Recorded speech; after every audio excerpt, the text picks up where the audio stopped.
Bet šitoj vietoje, kur mes dabar gyvename, 24-25 metai, ar ne, 21 amžiaus, tai viskas kitaip, Lietuva nepriklausoma ir atrodo, kada jau, jeigu ne dabar, juk tai simbolinės vertybės. Rūta, ten geležiukai tie visi, jeigu jie neturėtų istorinės tos legendos pasakojimo, tai jie būtų, tiesiog kai metalą sulydė ir pažiūrėjai, kiek ten aukso ir sidabro.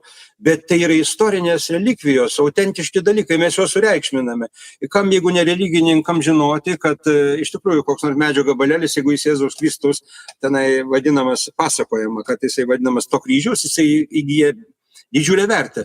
Tai šiuo atveju su jomis buvo pasielgta kaip iš tikrųjų kažkokiais tai antro pasaulinio karo šoviniais, kurios ten taip išėmė ir taip jau, net partizano palaikus atkasant, ar ne, tai dalyvauja kažkas tai, kas pagerbė šitą dalyką.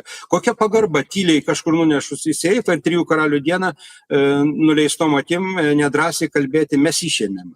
Atradėjas nepristatomas, pavardės neminimos, tai gerai, ne poderis. Tai kas? Tai nėra. Toks pateikiamas pasakojimas, kad visi viską seniai žinojo, tik tai kadangi 2014 metais Rusai užpuolė Krymą, o paskui 2022 metais užpuolė Ukrainą, tai jam buvo nedrąsu išimti. Tai, o kodėl dabar drąsu? Tai Rusai eina į priekį, Ukraina pralaimi, Rusai eina į priekį. Kodėl jūs išėmėt vertybės? Niekšai, tai reikėjo palaukti ilgiau, kai Rusai jau ateis, tada pažiūrėti, ar saugiai guli pro tą skylutę, saugiai ir tegu guli.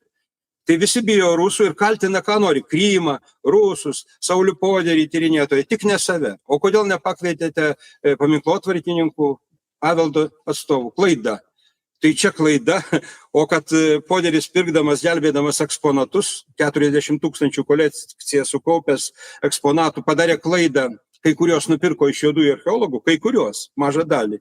Tai tas baigėsi byla ir 40 000 eksponatų dabar kur? Nacionalinio muziejaus saugyklose kažkur guli. Jos konfiskavo iš jo daiktus. Tai gal ir šitos daiktus reikėtų iš bažnyčios greitai konfiskuoti, nes jie per klaidą buvo paimti, neteisėtai buvo išimti iš slėptuvės, turint visas omeny Rusijos grėsmės ir taip toliau, buvo nuslėpti ir paskui sausio 6 jau supratus, kad taip negalima daryti, staiga su baime drebančiam rankom paviešinti, kad yra.